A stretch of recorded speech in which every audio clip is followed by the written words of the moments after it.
अस्सलाम वालेकुम my YouTube family. आज मैं लेके आई हूँ पूरन पूरी की रेसिपी और ये महाराष्ट्र स्टाइल से बना रही हूँ मैं, जहाँ पर बनती कोल्हापुर में, मुंबई में, लेकिन बहुत इजी और सिंपल तरीके से बनाना सिखा रही हूँ आपको। ये चने की दाल है। ये कम से कम 5 से 6 घंटे के लिए मैं सोक करने रख चुकी थी। मैं ज़्यादा बना रही हूँ, आप कम क्वांटिटी में बना सकते हैं। ये 1.5 किलो दाल है, आप चाहे तो आधा किलो, पाव किलो और 1 कप उससे भी बना सकते हैं। उसका भी मेजरिंग मैं बताऊंगी आपको। चलिए देखिए, ये 5 से 6 घंटे भिगा के रख चुकी हूँ मैं पहले। अब उसको एक प्रेशर कुकर में डाल देंगे इसको।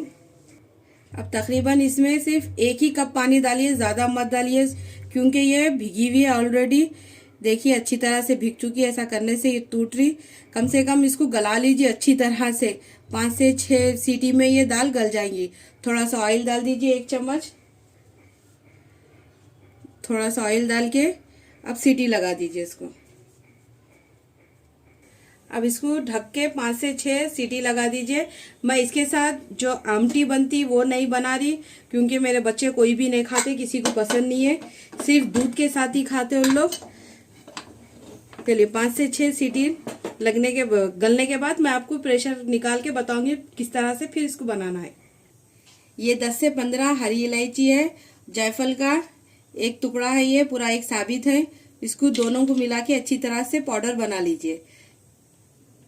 अब ये गेहूं का आटा है, आप चाहे तो मैदे से भी बना सकते हैं, लेकिन गेहूं के आटे से बनाएंगे तो आपकी पूरन पूरी एकदम सॉफ्ट और अच्छी बनेगी, खाने में भी ज्यादा दिन तक टिकेगी। अगर मैदे के बनाएंगे तो अकड़ जाएंगे, सख्त हो जाएंगे, इसीलिए मैं गेहूं का आटा ले रही हूँ। चाहे तो आप 1 कप मैदा 1 कप गेहूं का आटा दो भी लेके बना सकते हैं। सबसे पहले ये देखिए 1 किलो गेहूं का आटा, 1 किलो से ज्यादा ही है। इसको अच्छी तरह से छान के ले लीजिए। अब इसी में जाएगा 1 चम्मच नमक, 1 चम्मच नमक डाल दीजिए और इसी में जाएगा 1 कप इतना ऑयल। चाहे तो आप घी भी डाल सकते, ऑयल भी डाल सकते। अब इन सभी चीजों को अच्छी तरह से मिला लीजिए। एकदम सॉफ्ट मुलायम सा डो बनाना है ये पूरियों के लिए, ज्यादा सख्त नहीं होना चाहिए। मैं बताती हूँ आपको किस तरह से बनाना चाहिए।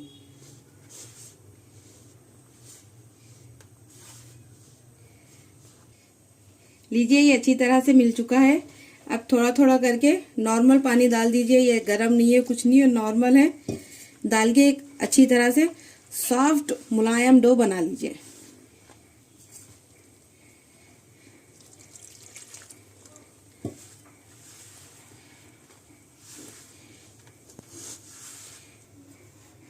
अब इसी में थोड़ा सा तेल डाल दीजिए, 1 बड़ा चम्मच उतना। अब डाल के इसको अच्छी तरह से 5 मिनट तक मलिए, जब तक कि आपके हाथों का आटा तक इसको लग जाना चाहिए। जितना मलेंगे आप उतनी ही आपकी पूरी अच्छी आएंगी।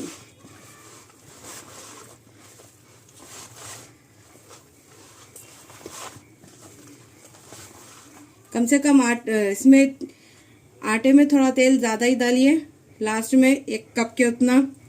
अगर आप 1 कप 2 कप मैदे से बना रहे या आटे से बना रहे तो कम से कम ½ कप आपको ऑयल लगेगा।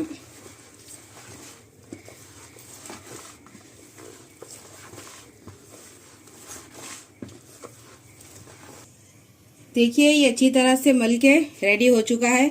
अब इसी में 1 बड़ा चम्मच उतना तेल लगा दीजिए, लगा के कम से कम आधे घंटे के लिए इसको रेस्ट दे दीजिए, जब तक अपना पूरन भी रेडी हो जाता बन के, आटे को भी अच्छा रेस्ट मिल जाता। अगर आपको चाहे तो आटे के अंदर गूंदने से पहले हल्दी भी मिला सकते, क्योंकि महाराष्ट्र में हल्दी मिलाते आटे में, मैं नहीं मिलाती क्योंकि ऐसे ही अच्छे दिखते मेरे को। आप चाहे तो मिला सकते, 1 चम्मच उतना हल्दी पाउडर मिला सकते आप। लीजिए दाल अच्छी तरह से गल चुकी है, देखिए। अब इसी में जाएंगे, अब ये 1.5 किलो दाल है तो मैं शक्कर भी 1.5 किलो डाल रही हूँ। आप चाहे तो मीठा कम या ज़्यादा कर सकते हैं। अगर 1 कप अगर आप चने की दाल लिए तो 1 ही कप शक्कर भी डाल सकते हैं। आप चाहे तो गुड़ भी वही हिसाब से डाल सकते हैं। अब मैं इसमें अच्छी तरह से शक्कर डाल दे रही हूँ। डाल के अच्छी तरह से मिला लीजिए इसको।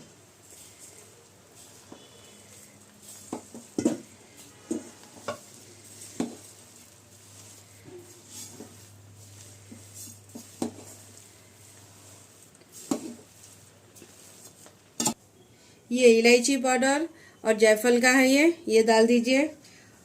और इसी में जाएगा ये पिसी हुई सौंफ का पाउडर है, 2 चम्मच डाल दीजिए आप। और ये अदरक पाउडर है, ये 1 चम्मच भर के डाल दीजिए। इसी भी इससे भी इसका टेस्ट अच्छा आएगा। अगर आपको पसंद नहीं है तो नहीं डाल सकते, स्किप कर सकते हैं। अब डाल के इसको एकदम से सूखा भून लीजिए अच्छी तरह से। ये जितना गीला गीला दिख रहा है ना, इस तरह से नहीं होना चाहिए, एकदम सूखा अच्छी तरह से भून लीजिए इसको।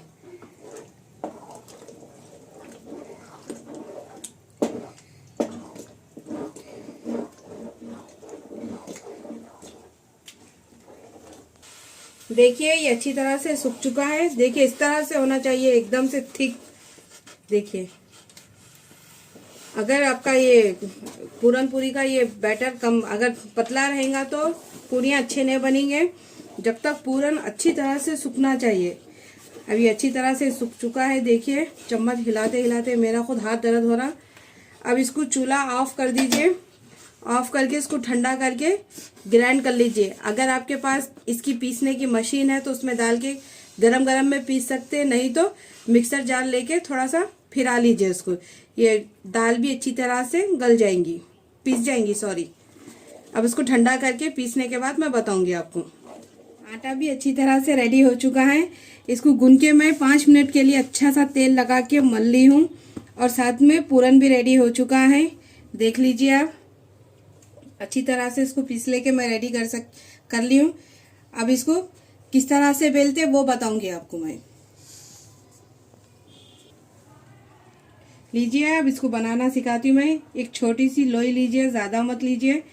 अब इसी साइज़ की, अब ये जितना है ना उससे थोड़ा सा बड़ा पूरन लीजिए। देखिए साइज में ये बड़ा है और ये छोटा है। अब इसको किस तरह से फील करना बताती हूँ मैं। बस साइडों से हल्का सा प्रेस कर लीजिए इसको, इस तरह से, जिस तरह से मीठी रोटी बनाते शक्कर की, उसी तरह से। इसी के बाद ये रख दीजिए पूरन। रख के बस मेरे हाथों को देख लिया आप किस तरह से मैं फोल्ड कर रही हूँ, उसी तरह से बंद कर लीजिए। दबा दबा के अच्छी तरह से बंद कर लीजिए इस तरह से। अब इसको हल्का सा प्रेस कर लीजिए। अब चाहे तो घी भी लगा के बेल सकते हैं। मैं कुछ आटे में डस्ट करके इसको बेल रही हूँ। अब हल्के हाथों से फैला दीजिए इसको। फैलाने के बाद बस ज़्यादा जोर मत दीजिए क्योंकि आपकी पूरी फट सकती। फर्स्ट टाइम बना रहे तो आप हल्के हाथों से इसको बेल लीजिए।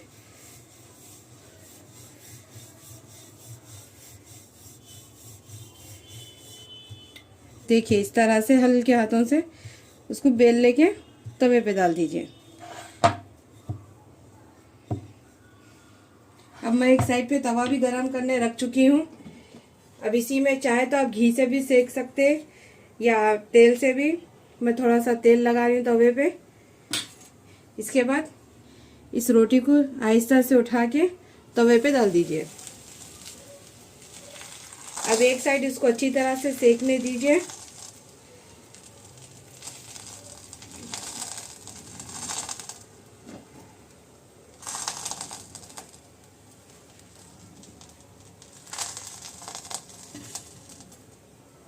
अब इसके ऊपर हल्का सा ऑयल लगा दीजिए।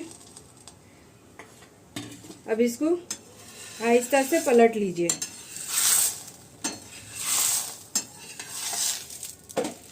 देखिए इस तरह से। अब एक तरफ से इसको अच्छी तरह से सेकने दीजिए।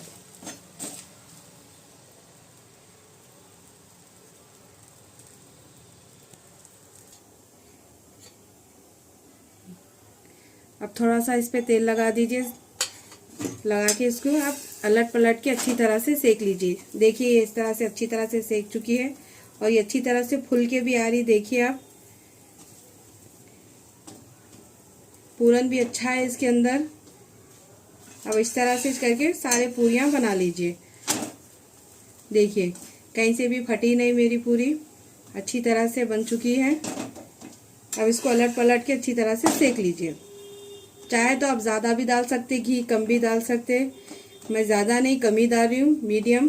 घी नहीं डाली, मैं ऑयल से बना रही हूँ। देखिए ये रेडी हो चुकी है। अब इस तरह से ही करके सारे पूरियां बना लीजिए। पीछे से भी सामने से अच्छी तरह से सीख चुकी है ये। अब इसको निकाल लीजिए, इस तरह से फोल्ड कर लीजिए उसको।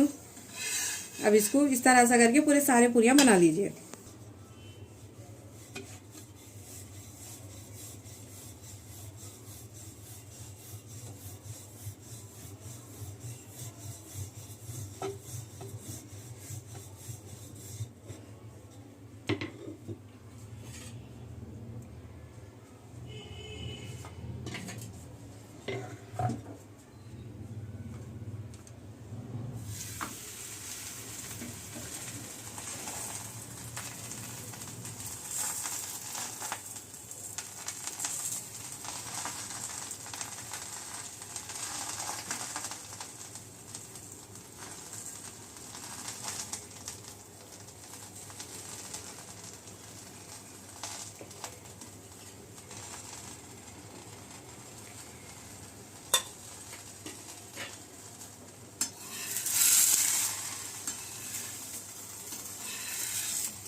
लीजिए पूरन पूरी रेडी हो चुकी है। देखिए किस तरह से सॉफ्ट मुलायम बनी। देखिए हर जगह पूरन ही पूरन। देखिए माशाल्लाह माशाल्लाह माशाल्लाह। ये रेसिपी को ज़रूर ट्राई कीजिए आप। अगर मेरी रेसिपी आपको पसंद आई तो शेयर कीजिए, लाइक कीजिए, कमेंट्स कीजिए, मेरे को ज़्यादा से ज़्यादा सब्सक्राइब कीजिए मेरे चैनल को। और आपको कोई और रेसिपी सीखना है तो मेरे को कमेंट बॉक्स में बताइए, ज़रूर आपको मैं बनाना सिखाऊंगी इंशाल्लाह ताला। इजी और सिंपल रेसिपी सिखाऊंगी, आपके घर के मसालों, बेसिक मसालों से सिखाऊंगी इंशाल्लाह। अगर आपको मेरी रेसिपी पसंद आई तो लाइक तो बनता है, एक लाइक कीजिए। चलती हूँ, दुआओं में याद रखिए। अल्लाह हाफिज़। फिर एक नई रेसिपी लेके आऊँगी, धमाकेदार हैदराबाद की ख़तरनाक रेसिपी लेके आऊँगी। अल्लाह हाफिज़।